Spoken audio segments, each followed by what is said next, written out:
Hello अस्सलाम वालेकुम। टेपी की नई एपिसोड में बहुत बहुत वार्म वेलकम। आज हम आपको वर्ल्ड कप फाइनल का प्रीव्यू और एनालिसिस शो पेश करेंगे आपके सामने। जैसा कि आप जानते हैं कि इंडिया और ऑस्ट्रेलिया ने वर्ल्ड कप के लिए फाइनल के लिए क्वालिफाई कर लिया है, तो दो बेस्ट टीम्स जो हैं, जो डिज़र्विंग टीम्स हैं, वो वर्ल्ड कप फाइनल में पहुंची हैं। अगर आप देखें तो ऑस्ट्रेलिया भी पहले 2 मैच हारने के बाद लगातार अपने 8 के 8 मैच जीता है, ग्रुप स्टेज में भी जीते हैं, और इंडिया जो है वो भी पूरे टूर्नामेंट में अनबीटन रहा है, कोई भी मैच नहीं हारा। तो इस लिहाज से दो जो सबसे टूर्नामेंट की अच्छी टीम्स हैं, डिज़र्विंग टीम्स हैं, वो फाइनल में पहुंची हैं। तो हम यही एक्सपेक्ट कर सकते हैं कि एक बहुत इंटरेस्टिंग फाइनल होगा। और अगर थोड़ा हम हिस्ट्री पे नज़र डालें तो 2003 का जो वर्ल्ड कप था उसका फाइनल भी ऑस्ट्रेलिया और इंडिया के दरमियान हुआ था, जो कि ऑस्ट्रेलिया ने इंडिया को बिल्कुल वन साइडेड हराया था। उसमें सौरव गंगुली का वो बहुत मशहूर ज़माना डिसीजन, जो उन्होंने टॉस जीत के जो बर्ग की विकेट पे on a very Sunny afternoon Australia को बैटिंग की दावत दी थी, और फिर ऑस्ट्रेलिया ने एक पहाड़ जैसा 340 रन का स्कोर बना दिया था, और India basically did not had any answers. Tendulkar पहली ओवर में आउट हो गए, और उसके बाद बिल्कुल it was basically impossible for India to win that. तो उस लिहाज से बहुत सारे इंडियन फैंस जो हैं इस मैच को एज अ रिवेंज मैच तस्वुर करेंगे कि इंडिया जो है उस हार का ऑस्ट्रेलिया से बदला ले सके, कि उनको हरा दे और एक तो तीसरी दफ़ा वर्ल्ड कप जीत जाए, और वो जो 2003 के फाइनल की ह्यूमिलिएशन है उसका बदला भी हासिल कर ले। तो इस लिहाज से बड़ा इंटरेस्टिंग मैच होगा। अभी पिछले कुछ सालों में भी इंडिया ऑस्ट्रेलिया की जो राइवलरी है वो भी काफ़ी इंटेंस रही है, स्पेशली जब विराट कोहली कैप्टन थे, उनकी बड़ी इंटेंस टेस्ट सीरीज़ हुई हैं इंडिया में भी ऑस्ट्रेलिया में भी। तो उस लिहाज से दोनों टीमों की भी पिछले कुछ अर्से में एक हिस्ट्री है, एक राइवलरी है, जो ज़्यादातर क्रिकेट फैंस जो हैं वो उसको लुक फॉरवर्ड करते हैं। Apart from the ashes and India Pakistan, एक ये राइवलरी पिछले कुछ अर्से में डेवलप हुई है। तो अगर हम देखें इंडिया की टीम पे, इंडिया की जो परफॉर्मेंस थी सेमीफाइनल में, तो वो बहुत कॉम्प्रिहेंसिव थी। They have been very good throughout the tournament. और उस दिन थोड़ा एक टाइम पे हमें लगा कि शायद जो है इंडिया ने बीच में जब न्यूजीलैंड रन चेज कर रहा था, तो वहाँ पे एक दो मोमेंट्स में हमें लगा कि शायद India is feeling the heat, India is feeling the pressure. जब विलियमसन और डेरिल मिचेल की पार्टनरशिप थी, 100 रन से ज़्यादा रन की पार्टनरशिप थी, वो कंफर्टेबली खेल रहे थे, 213 पे सिर्फ 2 आउट थे, तो वहाँ पे लग रहा था कि शायद India is feeling the heat. But अच्छी टीम्स का यही टेस्ट होता है कि वो डिफ़िकल्ट टाइम में कैसे उसको ओवरकम करती हैं। और आई थिंक जो गोइंग इनटू द सेमीफाइनल्स, मुझे जो एक कंसर्न था इंडिया का, कि इंडिया जितना डोमिनेंट रहा है टूर्नामेंट में, इसने एडवर्सिटी बहुत ज़्यादा फेस नहीं की। तो अगर एडवर्सिटी सेमीफाइनल या फाइनल में इनके सामने आई तो उसके अगेंस्ट कैसा रिएक्ट करेंगे।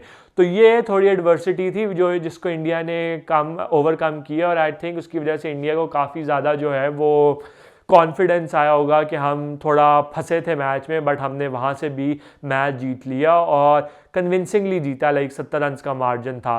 तो बॉलिंग ने भी ऐसा जो थोड़ा प्रेशर फील या हीट फील किया है, तो उसमें they have been able to deliver.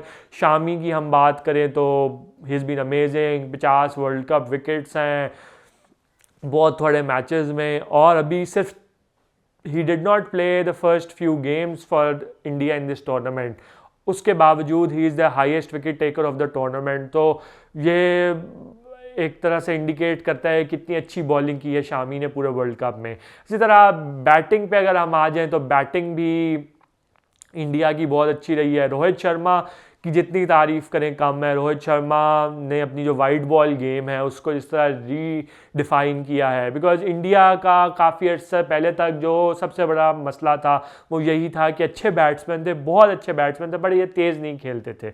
But Sharma ने अपने ऊपर ये रिस्पॉन्सिबिलिटी ली, स्पेशली आखिरी वर्ल्ड T20 के बाद, जब ये सेमीफाइनल में बिल्कुल वो रिस्क नहीं ले रहे थे, बड़ा सेफ खेल रहे थे, और एक मीडियोकर सा टारगेट इन्होंने किया, और वो इंग्लैंड ने जो है 10 विकेटों से मैच जीता था।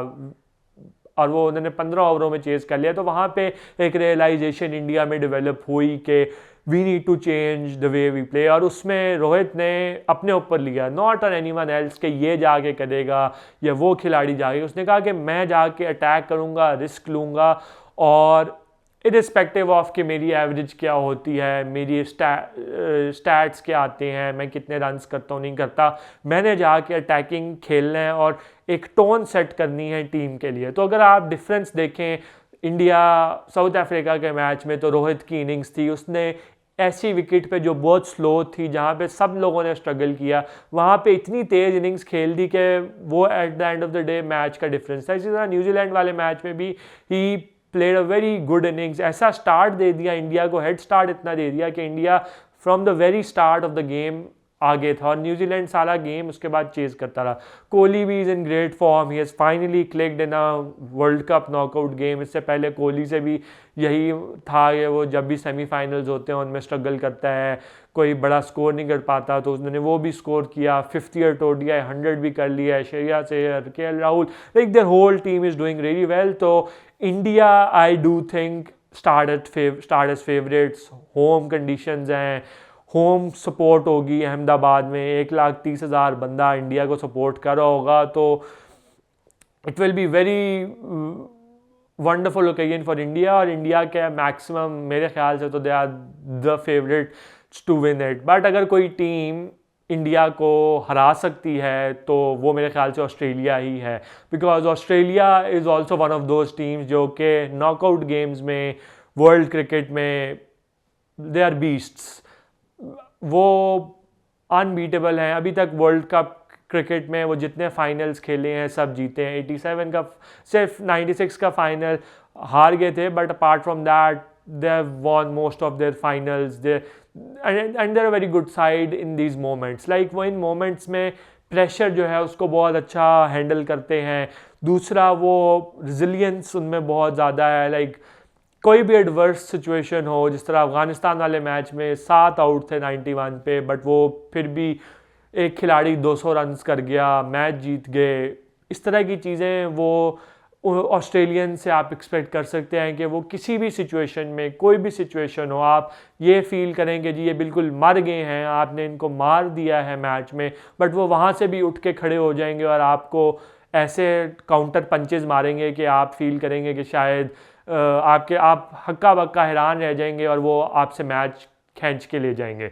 तो Australia is one of the teams जो कि आई डू थिंक इंडिया भी नहीं चाहता होगा कि वो फाइनल में उनके अगेंस्ट आते हो। ऑल्दो इंडिया ने उनको हराया है, but Australia is one of those teams जो कि किसी भी कंडीशंस में किसी भी टीम को टफ टाइम दे सकती है, specially when it comes to final. और दूसरी जो ऑस्ट्रेलिया की कैंपेन की सबसे इंटरेस्टिंग चीज़ रही है कि इनकी कैंपेन इंडिया की तरह नहीं थी कि बिल्कुल परफेक्ट थी।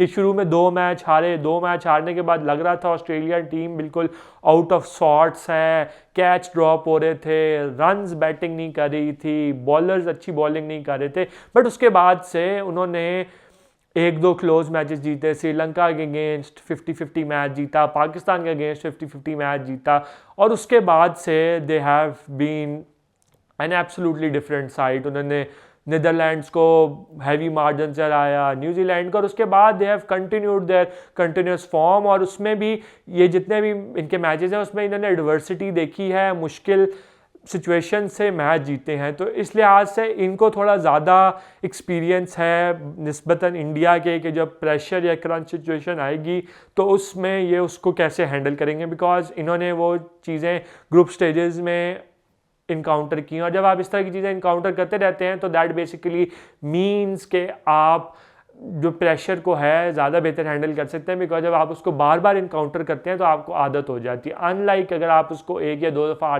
करें तो वो आपकी आदत नहीं बनती, और आप अगर वो इनकाउंटर करनी पड़ती है आपको फाइनल में तो आपके लिए वो थोड़ा सरप्राइज होता है। तो I do think India starts at favourite, but if there is one team that can beat this Indian side, that is Australian side, and I am hoping for a very good final. Best of luck to both teams and may the best team win. ये था हमारा world cup final का preview. उम्मीद है आपको पसंद आया होगा। लाइक करते रहें, शेयर करते रहें, सब्सक्राइब करते रहें, कमेंट सेक्शन में कमेंट्स लिख के हमें अपने कमेंट से फीडबैक देते रहें, हम उसको अपने शो में इनकॉर्पोरेट करने की पूरी कोशिश करेंगे।